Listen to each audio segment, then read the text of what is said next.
You're tuned in to the Awesemo NBA Strategy Show. Who is that? And we are live. Welcome to the NBA Strategy Show. It is Thursday, December 30th. I am Josh Engelman. I am joined by Adam Scher. We are brought to you by Prize Picks. And we got a calm one today, relatively speaking. 4-game slate, 3 games going off right out of the gate at lock. And then we have 1 island game later. Before we do anything, hit that like button, subscribe to the channel, hit the notification bell so you know when everything goes live. Make sure you're following at Josh Engelman and at ShipMyMoneyDFS on Twitter. Adam, how did your Wednesday shake out? Not very good. Just sucked overall. Yeah, a lot of bad lineups. Yep, you and me both, brother. You and me both. It was pretty much over from the jump. Shout out to Peyton Pritchard for being just a steaming pile of garbage yesterday on the slate. Also, shout out to Kyle Anderson for also being kind of equally as garbage.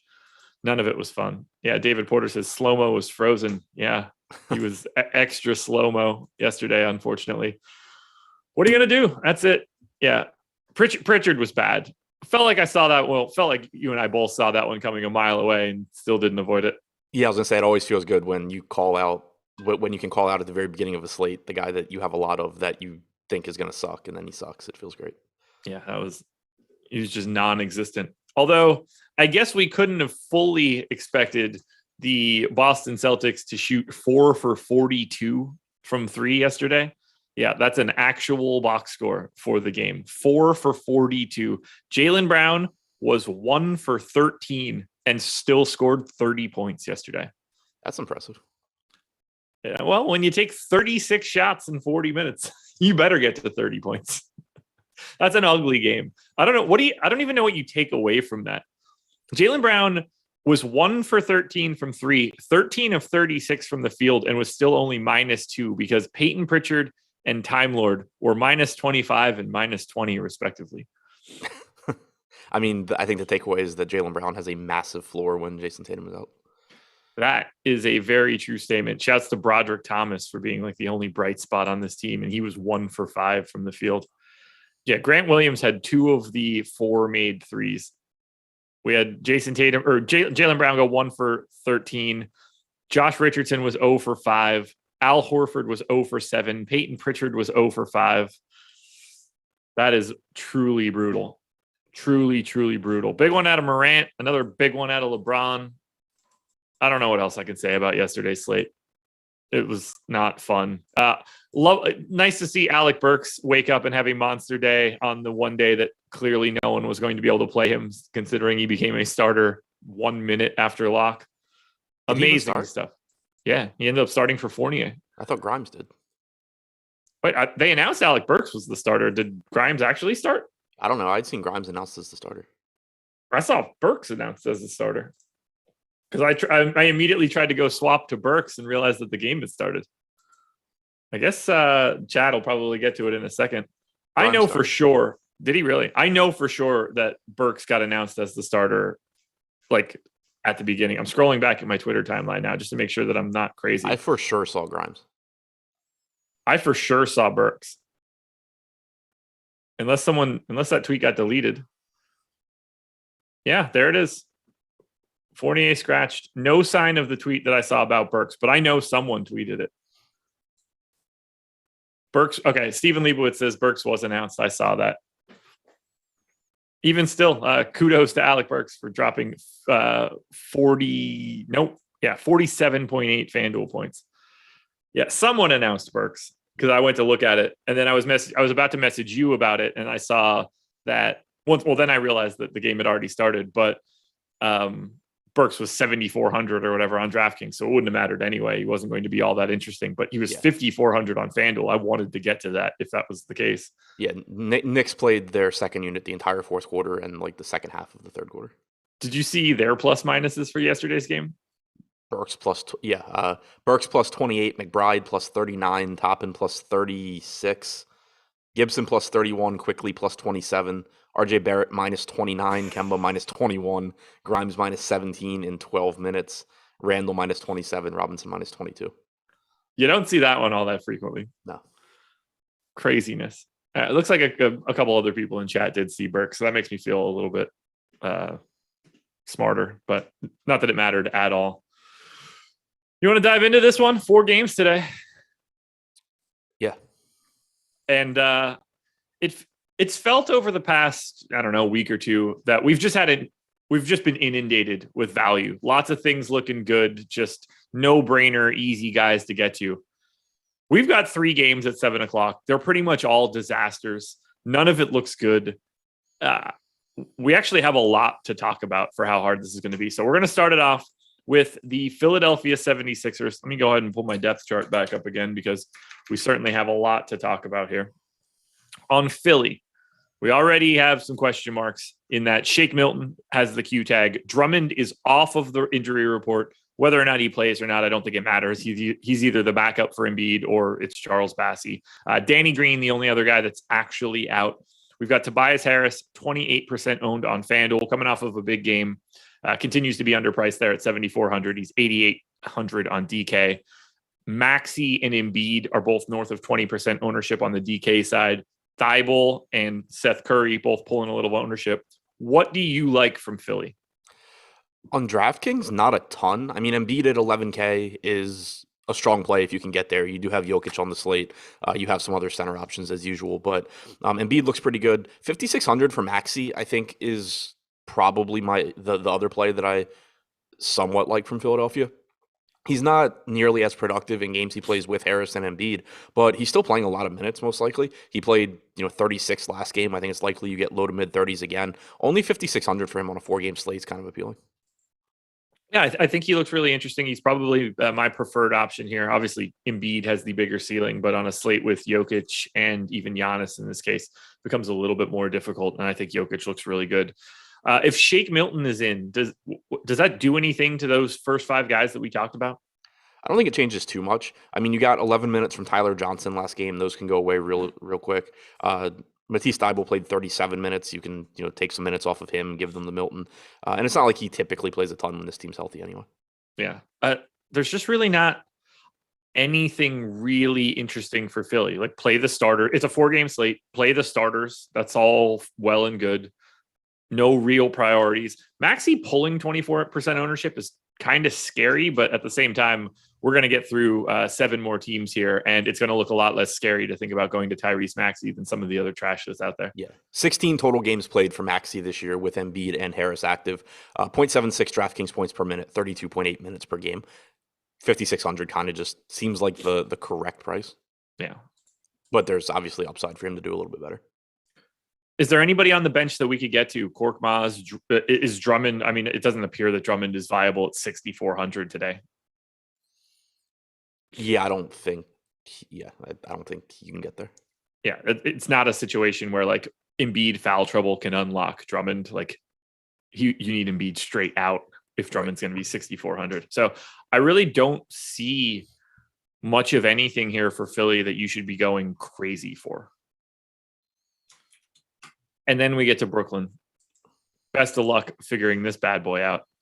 So for the Nets, Durant is off the injury report. Aldridge is off the injury report. Cam Thomas off the injury report. We still have no Joe Harris, obviously. Kyrie not involved in this one. Kessler, Edwards, David Duke, and Day'Ron Sharpe are all still out. So I'm assuming Kevin Durant is playing today. I'm also going to assume that Kevin Durant isn't the type of guy that plays like 24 minutes in this one. So I've got Durant and Harden playing their full normal starter run. I think I prefer Harden in this spot. 11-1 on FanDuel compared to Durant's 11-8. Harden 11-1 on DraftKings compared to Durant's 11-2. How do you want to handle the 2 pay-up options here for Brooklyn? Yeah, I mean, I think they look pretty similar here. They're both expensive, and with Durant and Harden both playing, neither one looks that great at their respective salaries, especially on a slate where you do have Embiid, you have Jokic, you have Giannis. But assuming they're also not going to pull a ton of ownership, I mean, it's a 4-game slate, and these guys easily can be the highest scorers. Right now, Harden's at 27% on DraftKings, Durant's at 18%. I think it's a little bit higher than I would like, but definitely a spot to pay attention to, because if you can get them at low ownership, they start to become appealing. Rank these pay-up options. James Harden, Kevin Durant, Joel Embiid. I think it's Embiid, Harden, Durant. Okay. I don't think that there's like a huge gap between any of those spots either. Like, No. Any answer you gave me, I would like. I didn't have much of a follow up. I was just trying to get sort of your pulse on it all. Yeah, my thinking is just Embiid. I think the best per minute guy of the group. He probably plays fewer minutes. He's a little bit less expensive. Harden and Durant are very similar in terms of projection and per minute production and everything. But Harden, you at least have had him back a couple of games. We don't know exactly how many minutes Durant plays. All right. Question number 2 now. Do LaMarcus Aldridge and Nick Claxton split the center minutes? That is what I would expect. Okay. I don't really have a feel for what they would split. I have it as an actual split, 24-24 for right now. Don't really feel comfortable going any direction either way. And I think like 28-20 either direction is also open. Yeah, they're both at price points where I'm not really that worried about it. I'm not that interested. Likewise. So we're going to assume one of those two guys are starting. Harden, Durant, Patty Mills. My expectation as the fourth starter is DeAndre Bembry. I don't really know if that's going to be the case. I don't know if that matters. Is there anyone else on Brooklyn that looks interesting? Only LaMarcus Aldridge on FanDuel is getting more than 1% ownership if their name isn't Harden or Durant. Yeah, I don't really see anything else here. I mean, this is a team that for most of the season, it's been Kevin Durant, James Harden, and keep it moving unless, there was that stretch where Aldridge was playing 30 whatever minutes. But that's kind of how I see it here. Like Patty Mills is priced up. He's at a point where even if Durant were out, it would be kind of tough to get to him.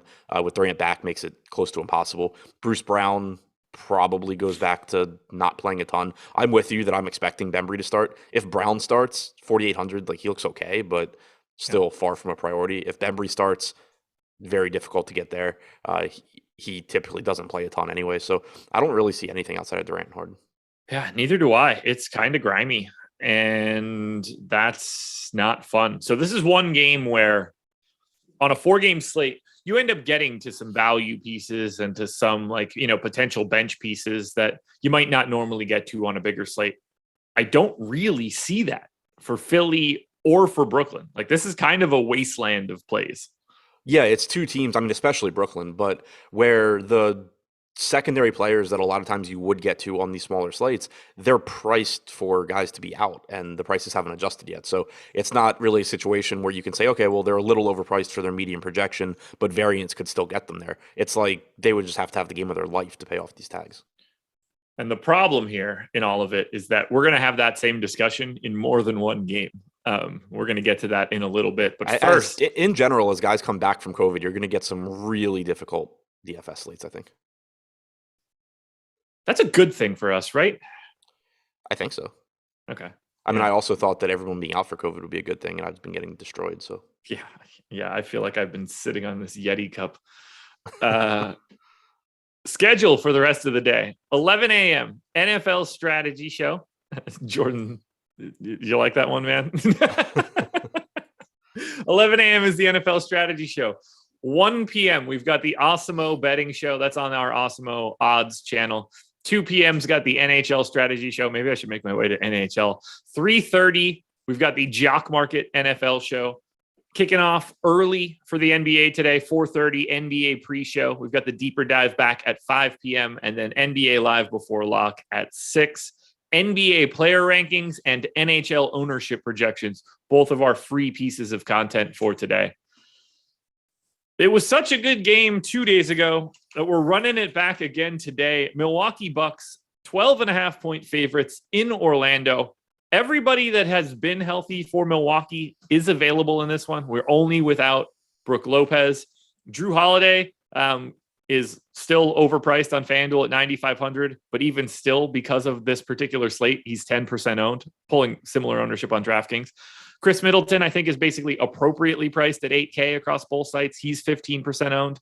Giannis, 11.2 on FanDuel, 11.6 on DraftKings. He's like 20 to 30% owned, depending on the site. And then Bobby Portis is pulling a little love, about 10% owned, but his price is more than appropriate at this point, I believe. So let's start with Giannis. How do you feel about him? Rank him in relationship to Harden, Durant, and Joel Embiid. I feel pretty good about him. Like, there's obviously blowout risk here. We saw Milwaukee sort of take it easy with his minutes in the last game.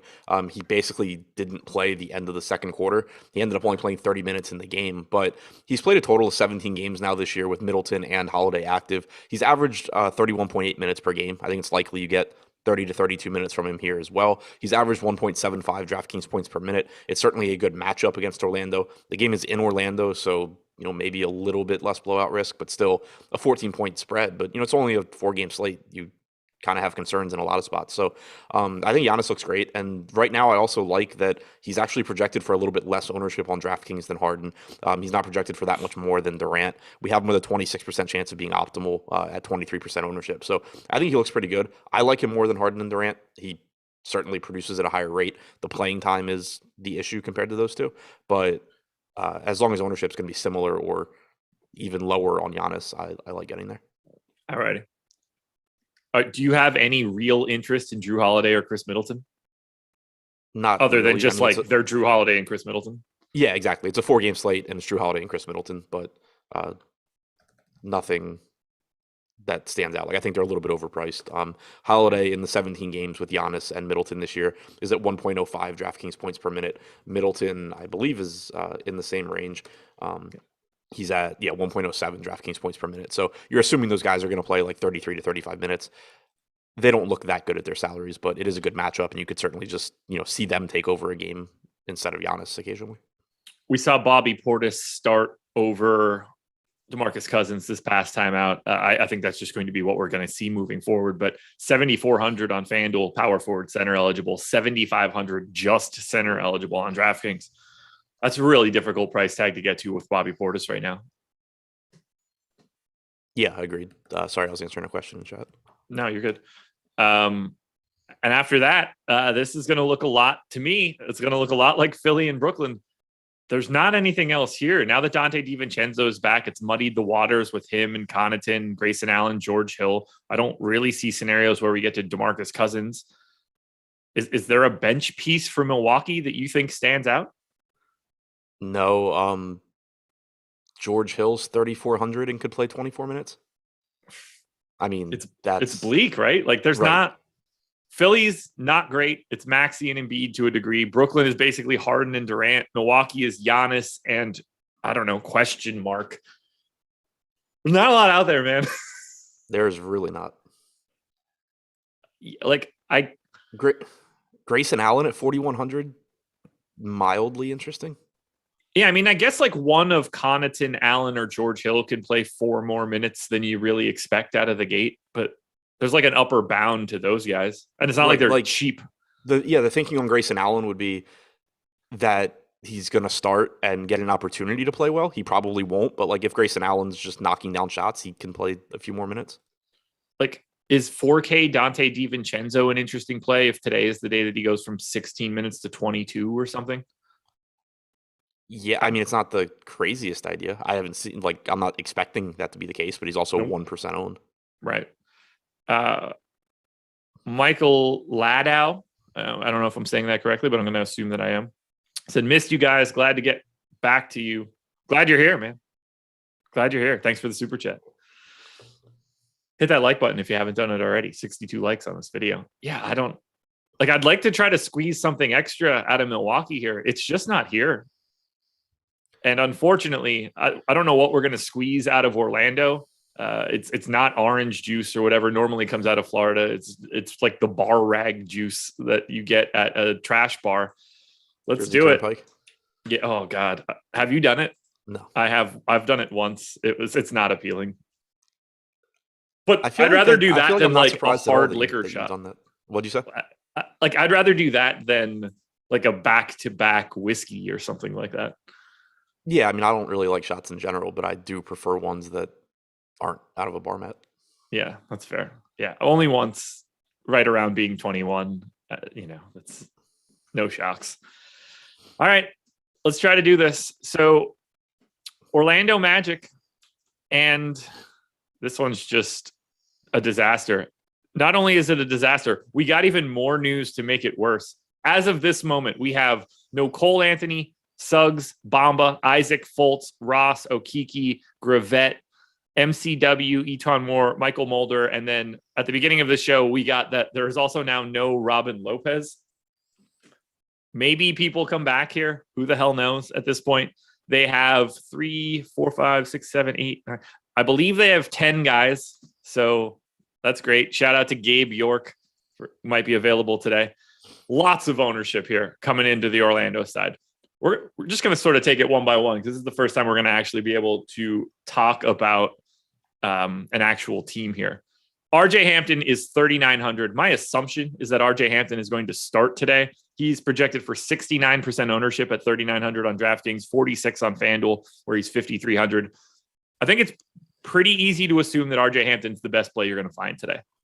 Yeah, I mean, I agree with that. Even if he comes off the bench for whatever reason, he kind of has to play a lot of minutes. We got a sort of similar game 2 games ago against Miami where they were a little bit more shorthanded than they were last game. Hampton came off the bench in that game. He still played 32 minutes. Last game against Orlando, came off the bench again, gave you 28 minutes. I'm with you. I expect that he starts, but even if he doesn't at 3,900, he's going to look like a good value. Yeah. I don't have anything else I could possibly add here. Who do you pulling think up is his rates without Suggs and Anthony? Okay. He's played the most minutes on the team without those guys on the floor, 311 minutes, 0.83 DraftKings points per minute, but also a 42.8% true shooting percentage. So this is one of those situations where I think the horrible true shooting percentage is actually a reason for optimism because he's producing a very respectable 0.83 fantasy points per minute while not being able to shoot. He's got a 21% usage rate and a 27.5% assist percentage. If you just, have any semblance of decent shooting from him, he's going to do really, really well. Franz Wagner, Gary Harris, Wendell Carter Jr. These guys play a lot of minutes even when they're fully healthy. I think we're going to see 32 plus or 32 or more for Carter now that there's no Robin Lopez. Franz Wagner and Gary Harris are basically going to play as many minutes as they can handle. How do you feel breaking down Wagner, Harris, and Franz Wagner, Harris, and Carter? We'll get to other Wagner in a second.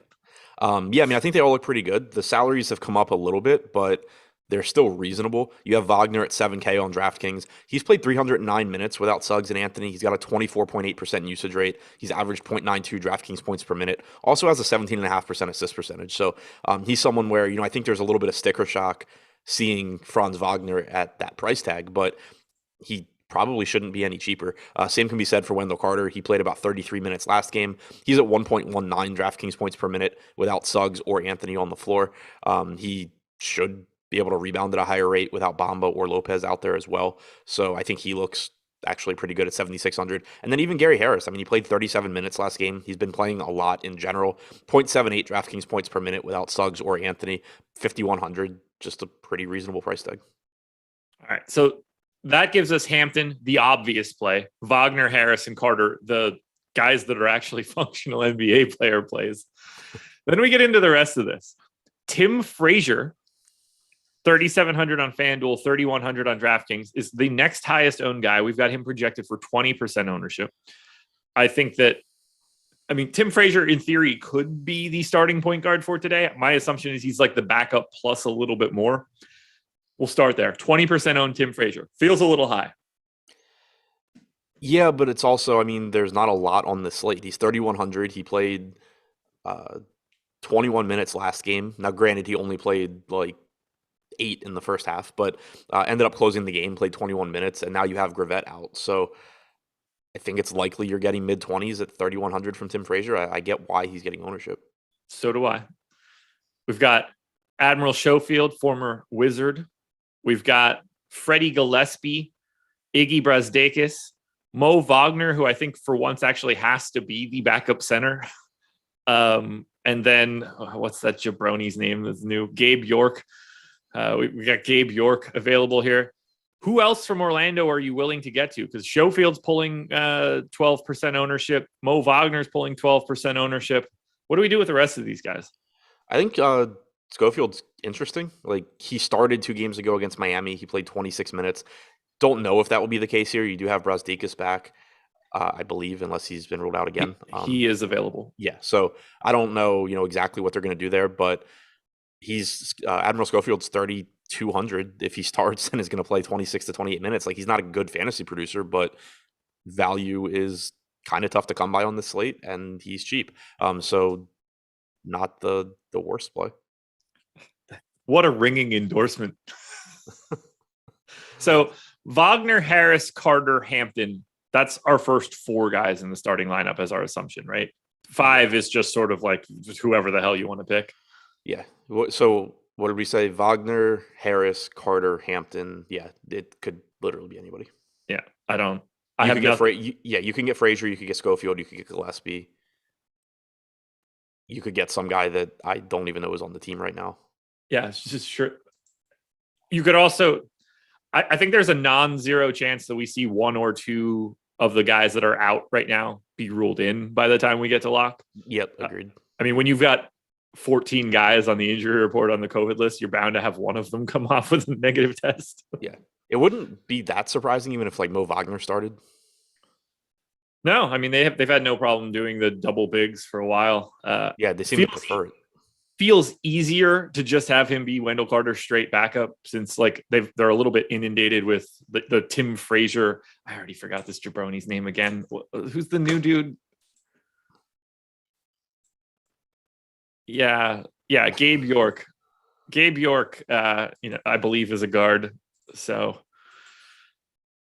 oh, by the way, just in case we haven't really reiterated this fact, they're playing the defending champion Milwaukee Bucks, who are at full strength or basically full strength when Orlando is probably a double-digit dog when they have everybody. So yeah,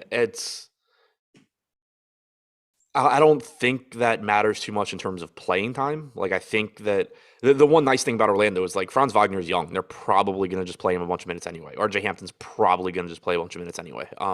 But yeah, I mean, the matchup itself sucks. Like, they could just score 80 points. Yeah.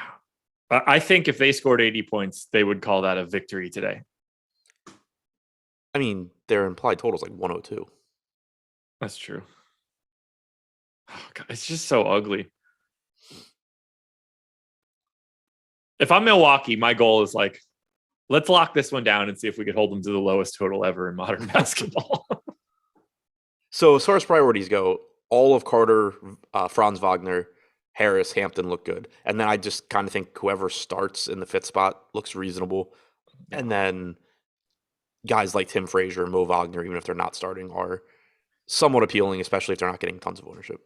Are you setting any groups for this team? I assume Franz Wagner, Gary Harris, Wendell Carter, and RJ Hampton transcend all of those groups. Yeah, I think they're all fine. Because Hampton at 3,900, you don't want to limit that from any group whatsoever. Right. It goes back. I mean, you're trying to think in terms of closing lineups. And if this game is remotely competitive and you get any sort of normal closing lineup, all of Carter, Franz Wagner, Harris, and Hampton are going to be in it. So on a 4-game slate, I don't think I want to say max 1 of just everybody else, which is something that I would do on a bigger slate. But I still think like you're probably only going to get a good game from one of max 1 of like Gillespie, Schofield, Brestakis. Yeah. I think it's hard to see how like 2 of them get there. Tim Frazier could certainly just get there as the backup point guard. So I wouldn't want to necessarily limit him. Mo Wagner's cheap enough and a good enough point per dollar guy that I don't know that I really want to set a max, Wendell Carter or Mo Wagner group because they can certainly play alongside each other. Yeah.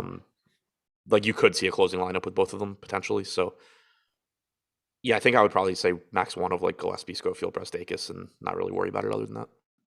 You might want to set that group to be max 0. Not the worst idea. Yeah. Obviously, that's a joke from DFS purposes. Unfortunately, those guys are actually relevant today, but I don't think you're ever going to feel really good if you got one of them just in general. Anything else here for Orlando? Keep your eyes peeled on this one too. No, just keep an eye out for players coming back and keep an eye out for a starting lineup. All righty. Well, let's talk a little bit about our presenting sponsor. That would be Prize Picks. I like talking about Prize Picks because they're the presenting sponsor of the process as well. Go to awesemo.com/prizepicks-promo to get the details here, but you can get 1 free month of Awesemo Plus Platinum when you make a deposit. You get a deposit match of up to $100. You don't have to worry about sharks or optimizers or mass entries. You're basically making parlay cards 5-player lineup can net you up to 10x your entry fee. You can do this across multiple sports if you want to. You download the app in the App Store or Google Play, or just go directly to prizepicks.com. I'm going to hit Adam with a couple just gem props here from a fantasy point perspective. How do you feel about over under 26 fantasy points for RJ Hampton? Over. Yeah, I got the over as well. I got him at 29 right now. How about 34.5? Same game, Franz Wagner. Over. I'm not entirely sure that we've ever had an under. I'm an optimistic person. Yes, no one has ever expected anything other than that. You being optimistic. Giannis Antetokounmpo, over under 51.5. Over. I'm excited to see how long I could go here before you tell me that someone fails today. Let's see. Joel Embiid, 53. Under. I have the under, so there it is. We got there. Final one was a Joel Embiid under, one that you certainly don't ever want to take and like root against, because that sounds like a long 48-minute game. Guys, go sign up at Prize Picks. Use that promo code Awesemo. Make sure you're going to that link. You can see it on the top of the screen here. Awesemo.com/prizepicks-promo. Cleveland Cavaliers at your Washington Wizards. Cavs are 2-point dogs, 213 total. The Cavs are going to be without Colin Sexton, obviously. They're going to be now without Darius Garland, still on the COVID list. Ricky Rubio, torn ACL, done for the rest of the season. Jared Allen is doubtful for right now. Chetty out. We've got Q tags on Lamar Stevens and Dylan Windler. And if it matters to you, Ed Davis is out. We've got a lot of ownership coming into Cleveland. Evan Mobley, 30% on FanDuel, 15 on DraftKings. Markkanen, 20 to 25 across both sites. Dean Wade is 25 on DraftKings, 14 on FanDuel. Isaac Okoro is 35% owned across both sites. Kevin Love is basically 25% owned across both sites. Kevin Pangos is 10% owned across both sites. Denzel Valentine at 3,300 on DK, projected for 26% ownership. He's $2,000 more expensive on FanDuel and basically unowned. So who is the best play on Cleveland at this particular moment? Kevin Pangos. Which is interesting because he is also the lowest owned of anybody that's projected to get minutes. Yeah, I'm assuming he starts. So am I. Figuring it's Mobley, Markkanen, Wade, Okoro, Pangos is my likely scenario. If he told me it was RJ Nembhard, I would like that would also be okay in my mind. But yeah, I assume it's Pangos as well. 9% ownership. I assume that comes up. Yeah, and it's not like he's really produced this year. He's played 71 minutes without Sexton and Garland. He's at 0.68 DraftKings points per minute, but he's cheap, and I think the minutes should be there. Yeah, so do I. We're on the same page there. What do we do with the rest of this team? How do you feel about Chalk Isaac Okoro? Not great, but no. I think he should play a lot of minutes. He played 30 and a half last game. There's obviously more available now. The matchup's not horrible. It's not great. 4,400 is a decent price tag. So, I think I get why he's getting ownership, but also if Isaac Okoro breaks the slate at 33% owned, I'm kind of just willing to live with it. Dean Wade season at 3,700. Is it ever? Apparently it is today.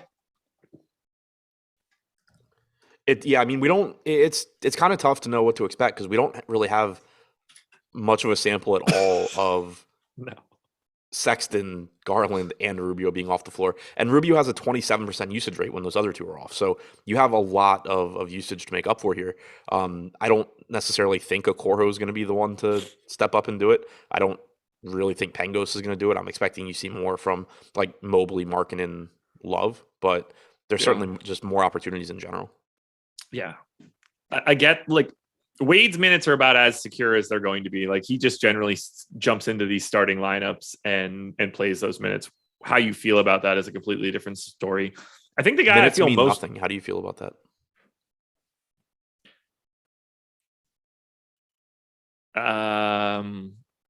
they're arguably everything. Yeah, but look at Little and Pritchard last night. Oh, that's a good point. We should, because those guys played minutes, we should never think about that again. That's a good point. Guy I feel most comfortable with here, I feel like, is probably Lauri Markkanen, 5,500 and 5,800. So like the price tag isn't crazy. He's going to be allowed to shoot as much as he could possibly want. I think that he could play more minutes than he normally does. The minutes are certainly there. To me, he's just like the easiest guy to get to, where it's like, okay, I'll just get to a lot of Markkanen. I think I like Kevin Love a little bit more than Markkanen. I get it. 7K on FanDuel, 6,700 on DraftKings. At least he has the dual eligibility.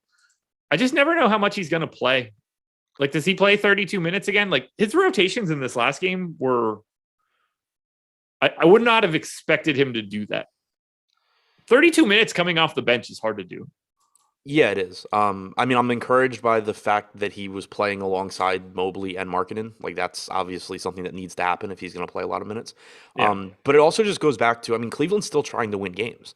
And figuring out a way to get Kevin Love on the floor is going to give them a better chance of that than giving more minutes to the alternatives. He's played 216 minutes this year without Sexton or Garland, not accounting for Rubio. He's at 1.38 DraftKings points per minute. If he gets remotely close to 30, he's going to look good. David Duke is available for the Nets now, if that matters to you at all. Right? Nope, doesn't matter at all. Well, how many minutes? What do you think Kevin Love plays today? Because we assume he's not starting. So there's an upper bound to begin with. 28?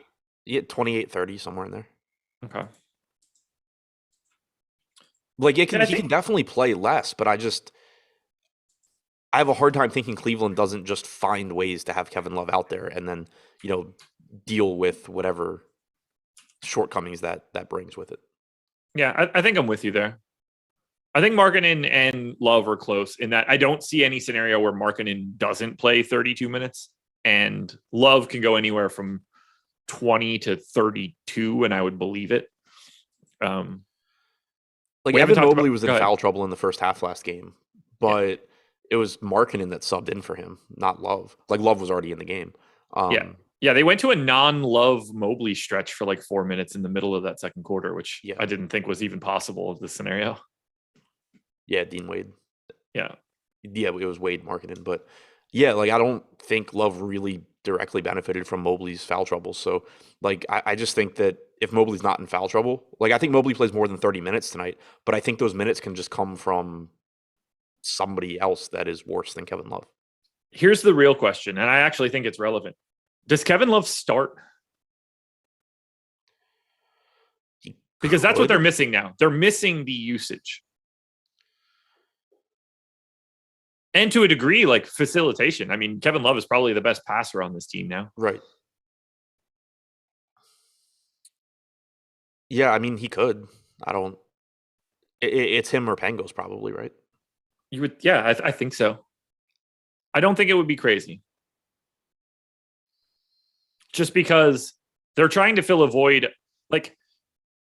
You're okay with Rubio being out there and starting if Rubio's going to take 27% usage when the other guards are out. If we're vacating that now, this seems like the time where you just get Kevin Love back out in the starting lineup. Yeah, and I mean that's kind of my thinking in general, at least for why I think he's going to play a lot of minutes. Is ideally maybe you don't have Lauri Markkanen and Kevin Love and Evan Mobley on the floor against this Wizards team, but I still think you can't really. You're not at a point with Cleveland right now where you can do anything ideally. Like, the alternatives are figure it out with your three bigs or play more minutes for Justin Anderson. Yeah. Don't forget Denzel Valentine, 26% owned on DraftKings right now at 3,300. Yeah, I think that feels like that's sort of easy to get away from though too. Yeah, I mean, he's just another guy that I think could kind of get minutes as some semblance of a playmaker. Yeah. Some semblance. Yeah, I don't know. Look, you're going to have to play a lot of Cleveland and a lot of Orlando tonight. Probably some names you're not super comfortable with. And you're going to have, if you're playing 150 max, some of those lineups that you put together are going to score like 140 total points, and then some of them might just catch and have the right pieces.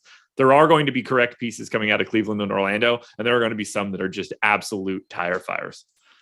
I don't have anything else to really add for Cleveland here. We need to know the starting lineup, but Mobley, Markkanen, Wade, Okoro, Love, Pangos, Denzel Valentine, all on DraftKings, all probably 20-ish% owned or more. Wild. I guess we didn't really talk about Evan Mobley, but to me, he's the least interesting piece of Cleveland. He just he just is today. Yeah, I think like he's a good play. He's fine, but like I'm assuming he plays mid-30s here. He's played 151 minutes without Sexton and Garland. He's at 0.89 DraftKings points per minute. Like he's just not someone that is likely to really step up his rates with guys out. I mean, you'll probably you'll see a little bit more usage most likely, but guys like Markkanen and Love, I think, are more likely to be taking those shots. Yeah, like we don't have the sample. We have no idea. If you told me that like this is now Evan Mobley's team and he's going to go out there and try to do a lot more, like that would all make a ton of sense to me. We just haven't seen it ever happen, so that's not an assumption I'm going with. So to me, he just looks without all three.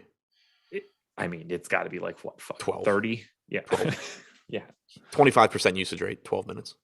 Okay. Kevin Love, 17 minutes, 39.6%. Yeah, Kevin Love's going to sling it. That much we know. And that's why I think that he might start. It might just be easier for him to start. Yeah, because somebody's got to shoot. There's not a lot of usage. Leads the team without Sexton, Garland, or Rubio on the floor. Pangos leads the team with 69 minutes played, 0.69 DraftKings points per minute. Valentine's second, 0.82 DraftKings points per minute. In my baseline rates, I've got like Mobley at 19% usage, Markkanen 21, Wade 14, Okoro 16, Pangos 18. Like just hearing those numbers should let everybody know those numbers don't work for usage for a 5-man group. Like there's significantly more shots that need to get taken there. Yeah. And also, funneling that in could be different for Love. Whatever it's worth. Dean Wade's played 40 minutes. He's at 1.19 DraftKings points per minute. Granted, that's on a 79% true shooting percentage. But the rates are decent, like 16% usage, 16% assists, 12% rebounding. You want to go to your Wizards now? I want to get away from Cleveland, that's for sure. Yeah, most people do whenever they're around Cleveland. Bradley Beal, questionable. KCP, questionable. Anthony Gill, questionable. Welcome to the Washington Wizards, Brad Wanamaker. Rui Hachimura, Montrezl Harrell, Thomas Bryant, Raul Neto, Aaron Holiday, all still out.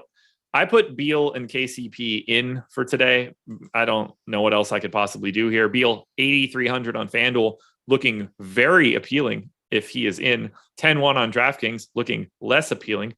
The easiest piece here, though, and we can just put this to bed quickly, Daniel Gafford, 5,200 on FanDuel, 5K on DraftKings. We don't have Montrezl Harrell. We saw Gafford play massive minutes this last time out, played 36.4, probably like the most of his career, if I had to guess.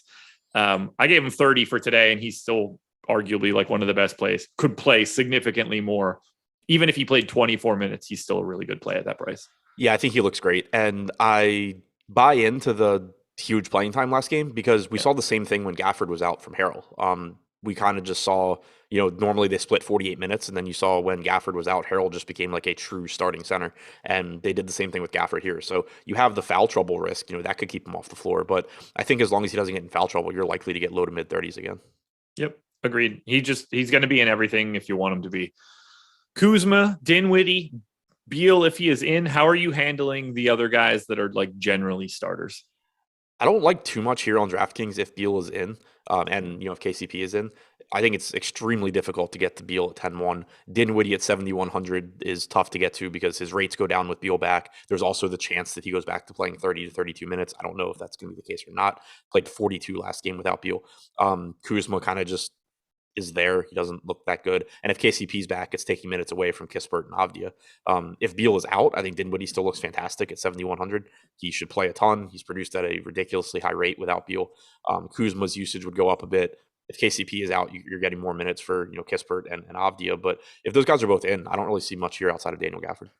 Yeah, on FanDuel, it's a little bit easier. Beal $1,800 cheaper than he is on DraftKings. Kuzma is $6K instead of $6,800. Dinwiddie $6,300 instead of $7,100. So I think getting to those guys is a little bit easier. KCP, no matter who's in or out, if KCP is in, he's just sort of a guy that's going to play like 28 to 30 minutes at a mid-fours price tag and be passable.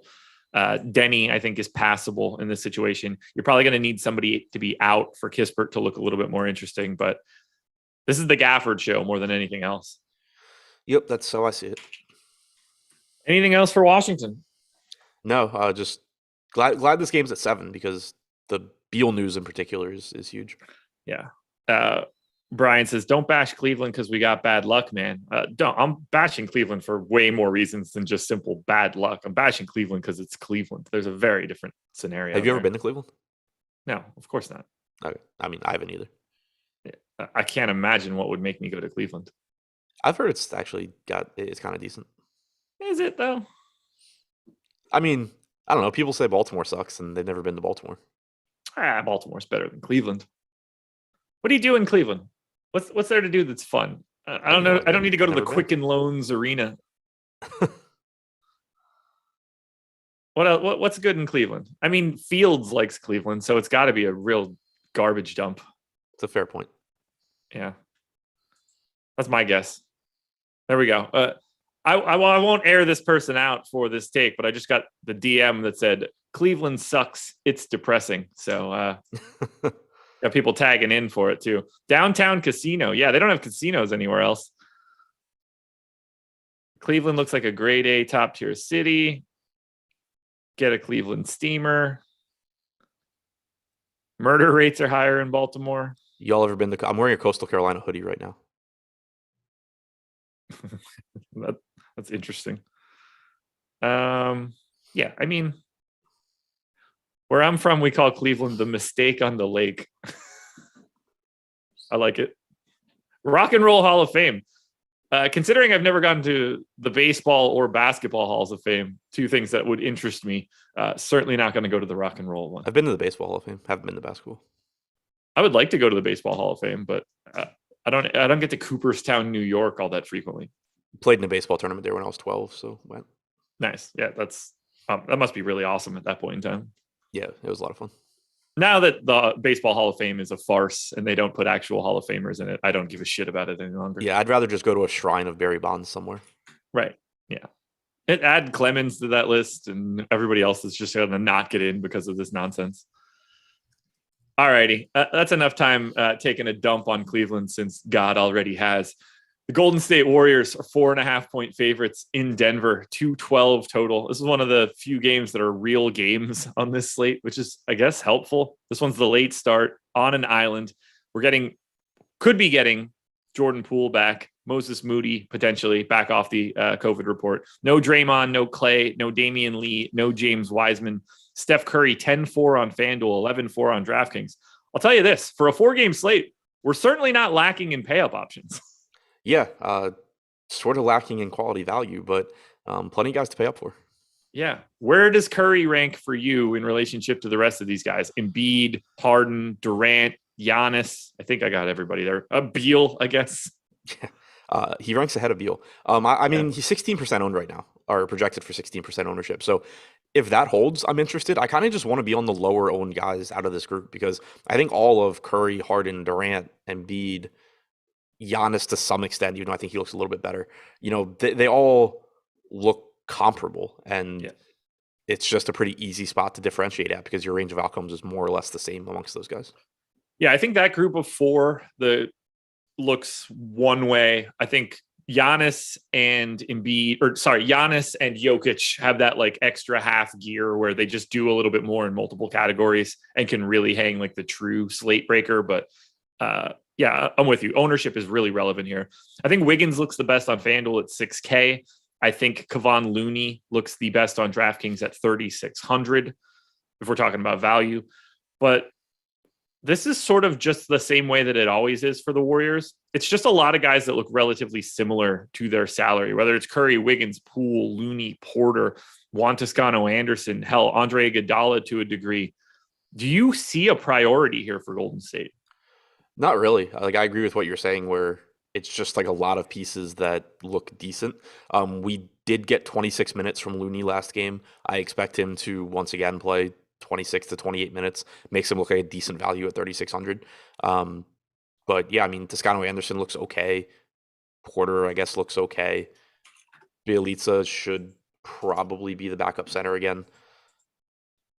But I mean, Curry, Poole, Wiggins, those guys, if you get to them, great. But I don't think that they're like guys you need to be forcing in. Steph Curry, 1.12 FanDuel points per minute over the past 30 days. That is not good for him. Yeah, for sure. But I mean, just takes one game. Oh, yeah. I mean, it's not like I'm projecting him for 1.12, but like that's a really, really bad stretch for him that I don't think that people realize is actually happening. Like, it's surprising to me that Steph Curry's price is 10-4 on FanDuel, given how bad he has been lately.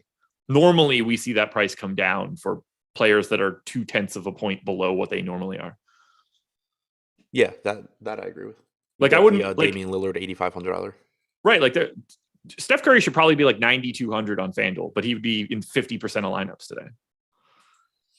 I wish that I saw more priorities here. Is there anything that we're missing, or is this just, that cast the wide net? Like, what do you want to do with Looney on a day like today when we have a very clear Gafford in the mid fives, and then we have clearly pay up options in someone like Giannis or Jokic? Yeah, I mean, it seems like Looney's ownership right now is about where he should be. He's at 24.1% to be in the optimal lineup on DraftKings. He's at 24.5% ownership. So just kind of seems like a play that I'm not going to end up taking a big stand on one way or the other. Yeah, I wish that I wanted to do more. Is there anything you would be trying to do to pay attention to this Golden State side, given the fact that this game's on an island? I don't really think that there's much that we would like have to prepare for. Yeah, I don't really think there's too much. Kind of just like trying to think in terms of like anything interesting that you could do. Bielitsa is kind of interesting to me just because he is likely to play the backup minutes to Looney. He's a good fan. He's a good point per minute guy, and he's power forward eligible at basically the same price. So at virtually no ownership, I don't mind taking some shots on him, but it's still not anything that you want like huge exposure to. You ready to go to Denver? Yep. Well, luckily for us, this won't be all that complicated for an island game to close out a slate. But Monty Morris questionable, Aaron Gordon questionable, Austin Rivers questionable. We have no Marcus Howard. Clearly, we have no Jamal Murray. Bull is off the injury report, as if that matters at all. Jokic, 11-7 on FanDuel, 11-9 on DraftKings. I think he's the best play today in terms of pay-up options. I think that's the case every day. Yeah. There's enough value out there, and this game should be competitive. We should get the full run of Jokic, and I don't know if Draymond makes a matchup for Jokic better or worse, given like the size disparity between the two. But as a team, this is not the same sort of Golden State defense without Draymond Green out there. That has to bode well for Nikola Jokic. Yeah, agreed. And it's a paced up spot as well. He's not that expensive. He's 11.9, so you're talking a few $100s more expensive than Giannis. Only like $900 more expensive than Embiid. Yeah, I think he looks great. To me, he's the top pay up option that you can get to today. Just keep your eye on ownership, I guess. That's the only thing that could really change any of this up. Rest of this team, we've got Will Barton at 5,500 on FanDuel, 5,700 on DraftKings. I think he is very clearly the second best option. After that, though, I don't even know if we could really talk about it because so much depends on the status of Morris and Gordon. Yeah, exactly. I mean, if I'm with you, Will Barton at 5,700 looks pretty good here. But, if Gordon's in at 5,500, he's reasonable. Monte Morris is reasonable at 4,700. But if those guys are out, it opens up even more value. Campazzo played 32 minutes last game. Bones Highland played 24 off the bench. Either of those guys would look decent. Zeke Naji played 19 minutes. He is 3K. Yeah, so like if those guys miss, you start getting some interesting value pieces. Yeah, it'll be tricky. Aaron Gordon, 5K on FanDuel, 5,500 on DraftKings. I think Morris is interesting at 4,700 if he is in. Jeff Green, 3,700 on DraftKings, power forward center eligible. Is he like sort of sneaky today? And he's terrible, but who is that? Jeff Green. Oh, yeah, 3,700. He can get there. He played 29 minutes last game. He's been awful from a fantasy standpoint this year. Yes, he has 0.67 FanDuel points per minute over the past 30 days. Not that that's sort of like out of line with his normal rates. His season, 0.67 DraftKings points per minute for the season. Yeah, 0.73 in my model just as like his baseline. So he just sucks no matter what it is. Campazzo's there for you at 4,100. If Monty Morris happens to be out, I mean, his ownership will go up quite a bit. Tough spot here for Denver, and we're going to need that news. And feels like we don't get that news before 7:00. Yeah, I'd be kind of surprised. How do you prepare for something like that for Denver? I think I'm going to end up projecting Gordon and Morris in and then just swapping where I can. Yeah, because if you go to Morris, you can full swap directly to Facundo Campazzo with no issue. On FanDuel, it's a little bit more complicated. Campazzo is actually $300 more expensive than Morris. I think that even if I set this up, I would want Campazzo to be every single lineup in lieu of Morris and then try to fix that otherwise. For the Gordon side, small forward, power forward, 5,500 doesn't really have much of an effect. Like there's no analog to him, I don't really think. It's not like you can directly swap to like Will Barton. You don't get that same sort of positional switch. You can't get to Wiggins. He's significantly more expensive. So the Aaron Gordon piece, I think, is the most complicated piece. He might be the guy that I would set a rule with where if I have Aaron Gordon, I want to make sure that I have at least one other piece. Yeah, I think that makes sense because there's no real easy swap. Yeah. Well, this is going to be a fun slate, man. You ready for this? Yeah, I'm really excited for it. Injury report a little bit later. GPP videos in a bit. Yep, GPP videos should be out around like 1:30 or 2. Injury report not long after that. Deeper dive back at 5:00 for you too, right? Yep. There it is, everybody. Good luck to you. Hit that like button on your way out the door. We are done with this 4-game slate. Plenty of content to come for the rest of the day. Shout out to Prize Picks for being the presenting sponsor. Good luck. Win some money. We're back again tomorrow doing it again. Peace.